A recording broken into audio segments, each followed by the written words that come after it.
श्रीगुरुभ्यो नमः।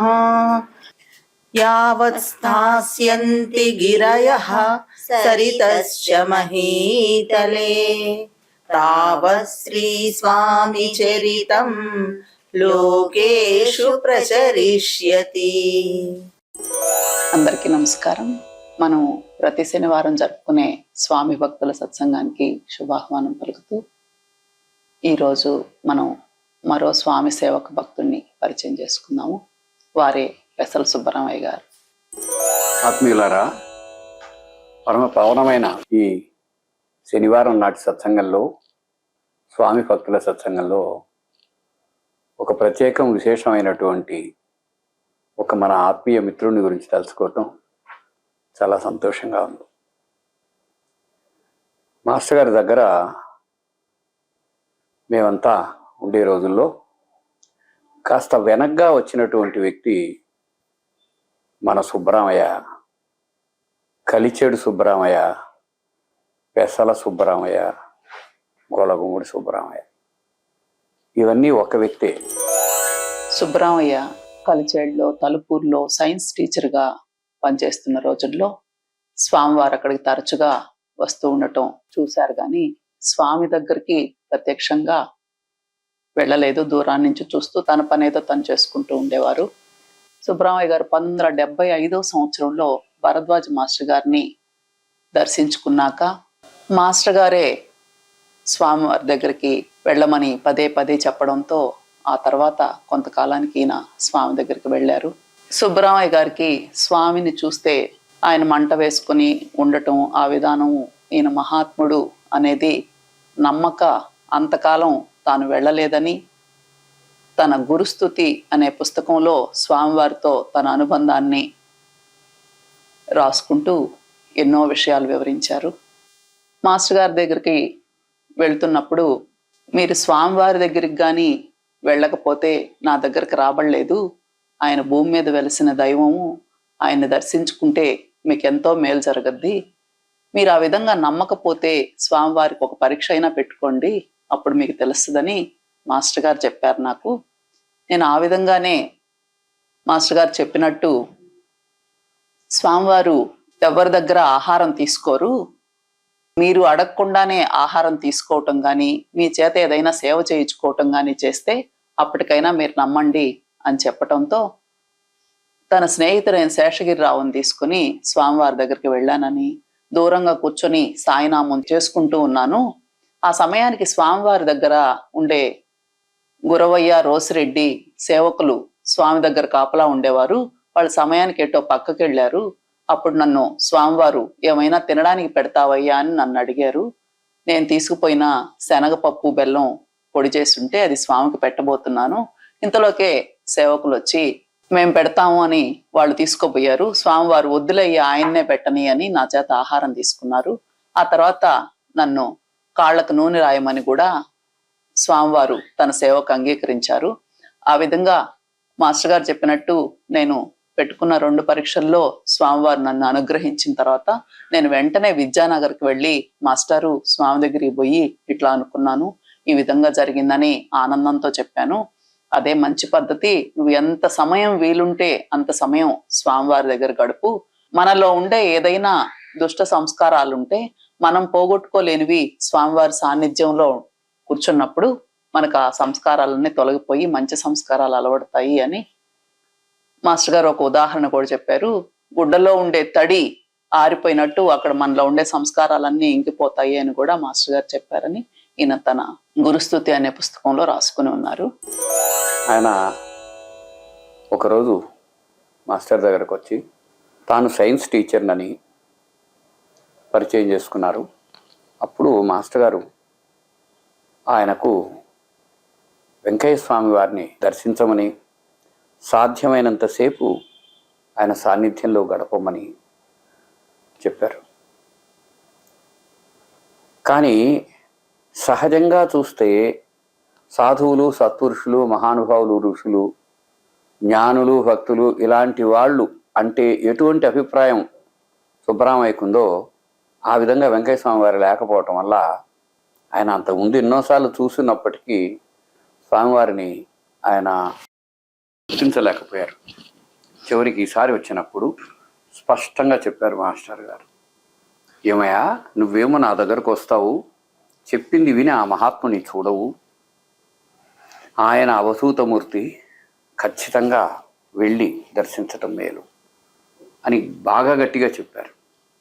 సరే, ఇంకా ఏ విధంగా అయినా సరే వెళ్ళక తప్పక, నిజంగా ఈరోజు ఎప్పుడైనా గొలగముడిలో సుబ్బరామయ్య గారిని తలుచుకున్నట్టయితే మనకు కనిపించే మాస్టర్ గారి ప్రేమ చాలా గొప్పది. ఏదైనా ఒక మనిషిని, ఒక తల్లి కానీ తండ్రి కానీ ఎవరైనా తాను గుర్తించినటువంటి ఒక సత్యంతో ప్రేరణ పొంది ఉత్తమమైన రీతిలో తన జీవితాన్ని మలుచుకొని శాశ్వతంగా మిగిలిపోయేలాగా చేయటం ఎవరితరం? అదే సుబ్బరామయ్య గారు నిజంగా కనుక ఆయన కాలేజీలో టీచర్గా ఉంటే అనేక మంది టీచర్లో ఒక టీచర్ అయి ఉండేవాడు. ఉబస వ్యాధిగ్రస్తులు ఎంతోమంది ఉన్నారు భూమి మీద, అందులో ఒక ఆయన అయి ఉండేవాడు. కానీ ఈనాడు అనేక మందికి ప్రేరణగా ఉండేటువంటి ఆత్మీయుడు మన సుబ్బరామయ్య. అదేవిధంగా తనదైన శైలిలో పుస్తకాలు రాసి స్వామి గురించి వీలైనంతవరకు చెప్పడానికి మాస్టర్ గారి ప్రేరణతో ప్రయత్నించి సఫలమైన వారు మన మిత్రుడు ఆయన. ఒకప్పుడు ఎవరైనా వెంకయ్య స్వామి గురించి తెలుసుకోవాలంటే ఆయన పుస్తకాలే చాలా వరకు వాళ్ళ చేతుల్లో ఉండటం మనం చూసాం. అట్లాగే నేను అసలు మొదట మాస్టర్ గారు నన్ను అక్కడికి పంపించక ముందే నా గొలగముడిలో ఒక స్నేహితుడు ఉండేవాడు. ఆయన, వెంకయ్య స్వామి మీరు పనిచేసే దగ్గరే స్వామివారు ఎక్కువగా ఉంటారు, అక్కడికి వెళ్ళి ఓసారి స్వామిని చూడు అంటే నేను అంత పట్టించుకోలేదు. ఒకరోజు కల్చేడులో రాముల వారి దేవాలయంలో నేను సత్సంగం చేస్తూ ఉన్నాను. వార్దా నుంచి ఒక సన్యాసి వచ్చి ఇక్కడ వెంకయ్య స్వామి అని ఆయన ఉండారంట, ఎక్కడ ఒకరు అడ్రస్ చెప్తే చూస్తామని అడిగితే అప్పుడు నేనే తోడు వెళ్లాల్సి వచ్చింది. స్వామివారు అప్పుడు తలుపూరులో ఉన్నారు, ఆయన్ని తీసుకొని నేను వెళ్ళాను. మేము వెళ్లే సమయానికి స్వామివారి దగ్గర 2 గ్రామాల తగాదాలు ఏదో వచ్చి చాలా మంది జనం స్వామి చుట్టూ ఉన్నారు. స్వామివారు మేము దూరంగా నిలబడి ఉంటే ఒక అతన్ని పంపించి నాతో వచ్చిన ఆ సన్యాసిని పిలవమని చెప్పారు. దగ్గరికి పిలిచిన తర్వాత ఆయన ఎప్పుడు దీక్ష తీసుకుంది, ఎప్పుడు దాన్ని పూర్తి చేసేది, ఆ తర్వాత ఆయనకి సంబంధించిన వివరాలు అన్ని ఒక ప్రమాణ పత్రం రాయిస్తూ, స్నేహితుడు చెప్పిన ఆయన కూడా నీతో వచ్చాడు కదయ్యా అని ఒక వాక్యం రాయించారు. ఆ విధంగా మొట్టమొదట నా గురించి స్వామివారు ఒక మాట రాయించడం ఆ విధంగా జరిగింది అని కూడా సుబ్బరామయ్య గారు రాసుకుని ఉన్నారు. సుబ్బరామయ్య గారిలో ఏదైనా ఒక పని తీసుకుంటే దాన్ని అట్లాగే శ్రద్ధగా, భక్తిగా, మొండిగా అయినా సరే చేసే గుణం ఉంది. ఆ విధంగా ఆయన ఎన్నో మంచి పనులు చేయగలిగాడు. నిజంగా సుబ్బరామయ్య గుడికి వెనక పక్కనే ఒక చిన్న స్థలంలో ఉండేవాడు మొదట. ఎట్లా ఆయన ఉపసం తగ్గడం, ఆ విధంగా అక్కడ ఉండటమే మేలనుకోవటం, ఆ తర్వాత గుడిలో సేవ చేస్తూ ఇలా ఉండేవాడు. ఎప్పుడు వెళ్ళినా చాలాసేపు సత్సంగం చేసుకునేవాళ్ళు. ఆ తర్వాతి రోజుల్లో కొంచెం దూరంలో స్థలం తీసుకోవటం, ఆయన ఇంటినే మాస్టర్ గారి ప్రేరణతో వచ్చే భక్తులందరూ ఉండటానికి అవకాశం ఇవ్వటం, ఇవన్నీ చాలామందికి తెలిసిన విషయం. ఏది ఏమైనా మాస్టర్ గారి భావన, మాస్టర్ గారి ఆలోచన, మాస్టర్ గారి ప్రేరణతో తన జీవితాన్ని మలుపు తిప్పుకున్న ఒక మనిషిగా మనకు సుబ్బరామయ్య కనిపిస్తాడు. అంతే కదా, ఆయన మనకి చాలా దగ్గరి మిత్రుడు, ఎంతో సహృదయుడు. చాలామందికి సుబ్బరామయ్య గారి గురించి తెలియని విషయాలు మనకు కొన్ని తెలిసి ఉంటాయి. ఎందుకంటే ప్రాథమికంగా మాస్టర్ గారి దగ్గర కాలం నుంచి తెలిసిన వాళ్ళం కనుక. ఆ రోజుల్లో విద్యానగర్కి ఎవరన్నా కానీ వస్తే అక్కడ ఉండే పూటకూలి ఇల్లు, వాటిలో కొంత సమయం అయితే అన్నం ఉండేది కాదు. ఆ రోజుల్లో నిజంగా ఆయనకు బాగా భోజనం వండడం వచ్చు. ఏమైనా 2 వస్తువులు కనిపిస్తే, అన్ని బియ్యం, ఏదైనా ఒక కూర దొరికితే దాన్ని వెంటనే తయారు చేసి పచ్చడైనా చేసి ఆ వచ్చిన మా అందరికీ అన్నం పెట్టాడు. మొదట్లో మేమంతా ఆయన అమ్మ ఉన్నాడా అనుకునేవాళ్ళం. అంటే సుబ్బరామయ్య ఉన్నాడా అని అర్థం అనమాట. సుబ్బరామయ్య ఉంటే ఏదో విధంగా అన్నం పెడతాడు. ఎక్కడ ఎందరున్నా సరే ఏదో విధంగా ఎంత కృషి చేసి ఆహారం పెట్టే పని చేసేవారు ఆయన మొదట్లో. ఆ విధంగా మా అందరికీ తల్లిలాగా గుర్తుండిపోయిన ఒక సహృదయ గురువంతు మన సుబ్రహ్మయ్య. ఇకపోతే ఈయనకి చాలా కాలంగా ఆయాసం ఉండేది. అది ఎంతటి ఆయాసం అంటే ఏ ఆహారం తీసుకున్నా నిద్ర ఉండేది లేదు, చాలా ఇబ్బంది పడేవారు. అది ఒక రోజు రాత్రి ఇంక అసలు ఏమన్నా ఘన పదార్థం తీసుకుంటే ఇంక చచ్చిపోవటం తప్పక ఇంక ఊపిరి తిరగని పరిస్థితిలో ఇంక నేను ఎక్కడైనా దూకి చచ్చిపోతాను అని పదే పదే అంటుండటంతో వాళ్ళ అమ్మ, భార్య అందరూ భయపడిపోయారు. ఆ సమయంలో స్వామివారు కళ్యాణరామ్ ఆయన దగ్గర వచ్చుంటే పిల్లల్ని కొంతమందిని తోడు తీసుకొని ఈయన అక్కడికి 2 ఫర్లాంగుల దూరంలో మా ఇంటికి స్వామివారు వచ్చి ఉన్న స్థలం ఉంది. కానీ నేను ఎన్నో గంటల సేపు అక్కడికి చేరడానికి సమయం పట్టింది. నేను అంత ఆయాసంతో ఇబ్బంది పడుతూ ఉన్నాను. స్వామివారు అంత దూరంలో ఉండగానే కొద్ది దూరానికే నేను అక్కడ ఇంకా నడవలేక చతికిలు పడిపోయాను స్వామికి కొద్ది దూరంలో నేను. అది బాగా డిసెంబర్ నెల, మంచు కురుస్తూ ఉంది. రాత్రి 7:30, 8 ప్రాంతం టైం కూడాను. ఇంక ఇంట్లో ఉన్నా ఎటు నిద్ర పట్టదు. ఆ స్వామి దగ్గరన్నా కూర్చుందాం పొయ్యి అని చెప్పని వెళ్ళిపోయానే గాని నాకు తెలిసి కూడా కాదు. అక్కడికి వెళ్ళటం నాకేమైందో ఇంకేం అర్థం కాలేదు. ఒళ్ళు తెలియని నిద్ర వచ్చేసింది. 4 గంటల దాకా నిద్రపోయాను. ఆ మైండ్ లో గంటకి గంటలు కొడతారు. 4 గంటల సమయంలో 4 గంటలు కొట్టినప్పుడు నాకు మెలకువ వచ్చింది. అంత గాఢంగా నేను కొన్ని సంవత్సరాల పాటు నిద్ర కూడా ఎరగను. ఆ విధంగా స్వామివారి దయతో నేను ఆ రోజు ఆ విధంగా నేను అనుభూతిని పొందాను. ఆ తర్వాత తరచుగా నేను స్వామివారి దగ్గరికి వెళ్ళటం, నేను ఏ ఆహారం తీసుకున్నా నాకే ఇబ్బంది కలగకుండా, ఆయాసం లేకుండా బాగుంటూ ఉండేది. క్రమేణా నేను స్వామి సాన్నిధ్యాన్ని అనుభవిస్తూ అక్కడ నేను స్వామి దగ్గర పొందుతున్న మేలును గుర్తిస్తూ ఆ విధంగా నేను గడిపాను అని ఇలా ఎన్నో విషయాలు చెప్పారు. ఎంతో కాలం అక్కడ ఉండగలగడమే కాదు, ఆ విషయాలు సేకరించటమే కాదు, తన జీవితాన్ని మొత్తాన్ని మలుచుకొని మార్చుకొని చాలామందికి ప్రేరణగా మారిపోయి అలాగే జీవించాడు. ఆయన ఒక ప్రత్యేకమైన శైలి, ఒక విధానం, ఆయన పద్ధతి అయింది. అట్లాగా ఆయన జీవిస్తూ తనదైన రీతిలో రచనలు చేశాడు. తన దగ్గరకు వచ్చిన వాళ్ళకు హితవు చెప్పాడు. ఆ విధంగా ఎన్నో రకాల ఎన్నో కోణాలలో తనదైన ఒక పద్ధతిలో చేయాలని, శ్రేయస్సు చేకూర్చాలని ప్రయత్నించిన మన మిత్రుడు, ఆత్మీయుడు సుబ్రహ్మయ్య గారు. ఒక విశేషం ఏంటంటే, మాస్టర్ గారు ఒక ప్రత్యేకమైన ఒక గ్రంథాన్ని తెచ్చి ఇది అందరం చదివితే బాగుండు అని ఆలోచించి, వార్తాలాపం దాని పేరు, అది కొంతమంది దగ్గరే ఉండేది. సుబ్రహ్మయ్య గారు దాన్ని ప్రింట్ చేయించి అందరికీ ఇచ్చారు. అది బాగా కష్టమైన పని ఆయనకి.